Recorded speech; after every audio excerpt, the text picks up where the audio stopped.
জোয়া সাহেব এবং উপস্থিত আছেন এই 11টা ইউনিয়নে যে অক্লান্ত পরিশ্রম করে ইউনিয়নকে সুসংগঠিত করে আজকে ভোটের মাধ্যমে যে নির্বাচিত করেছেন আমাদের আকবরপুরের সাবেক চেয়ারম্যান, সফল চেয়ারম্যান আমার বড় ভাই আক্কাস আলী আক্কাস ভাই, এবং আরও সঙ্গে আছেন আমাদের নবনির্বাচিত সভাপতি মুকসিদুল হক সিরু ভাই, সাধারণ সম্পাদক আব্দুল্লাহ আল ফারুক এবং সাংগঠনিক 1 নম্বর সাংগঠনিক সম্পাদক আপনাদের প্রাণ প্রিয় নেতা যে বর্তমান আপনাদের চেয়ারম্যান করেছেন নজরুল ভাই, এবং আরেক 2 নম্বর সাংগঠনিক সম্পাদক রমজান আলী, এবং আমাদের সাপোর্ট সঙ্গী ছাত্রদল, যুবদল, মহিলা দল সহ কৃষক দল, শ্রমিক দল সবাইকে জানাই আমার সালাম, ও সামনে উপস্থিত যারা আছেন সবাইকে জানাই আমার সালাম। আসসালামু আলাইকুম।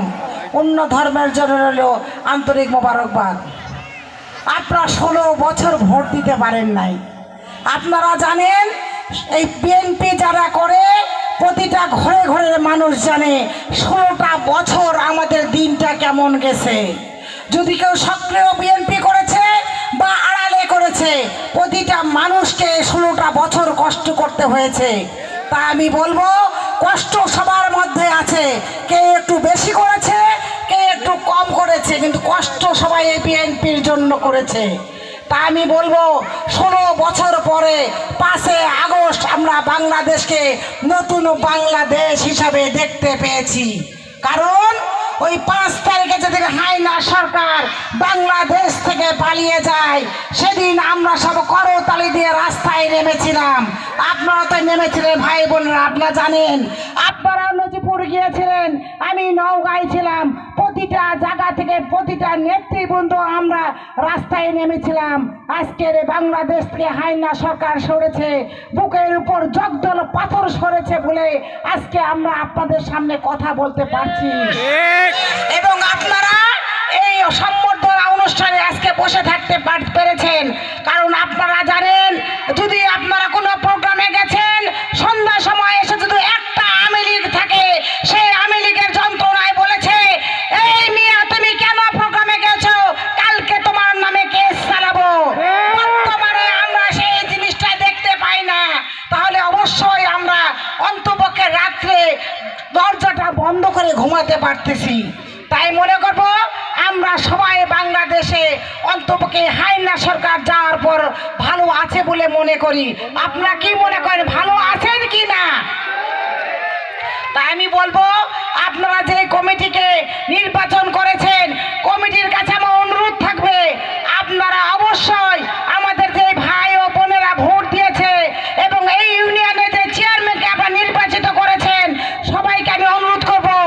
আমার ফারুক বলেছে 99টায় যে ইউনিয়ন ওয়ার্ড আছে 99টা ওয়ার্ডে আপনারা ডাক দিলে যাবেন। কারণ মানুষ শুধু ভোট দিলে আপনারা নেতা হবেন তা না। যে নেতা মানুষের কথা শুনবে না, যে নেতা মানুষের কাছে যাবে না, সে নেতা হতে পারে না। তাই আমি মনে করি এই 4 জন নেতাকে অনুরোধ করব আপনারা প্রতিটা ইউনিয়নে যে কোনো ডাক পড়বে অবশ্যই সেখানে চেষ্টা করবেন মানুষের মাঝে থাকা, মানুষকে ভালোবাসা। মানুষ আপনাদের কাছে কিছু চায় না, শুধু বিপদ আপদে তাদের একটু ভালোবাসায় একটু কাজ করা।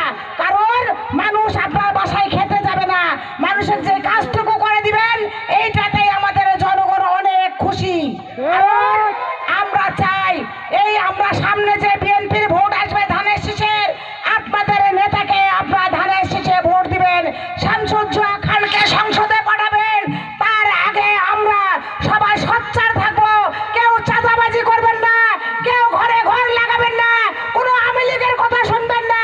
আমরা সবাই সুস্থভাবে থাকবো, সুস্থভাবে ভোট দেবো।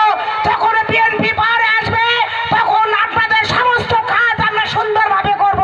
তার আগে আমাদের সরকার গঠন হয় নাই, এই জন্য আমরা সবাই সুস্থভাবে থাকবো, সুস্থভাবে চলবো। এই বলে আমার কথা শেষ করছি। শহীদ জিয়া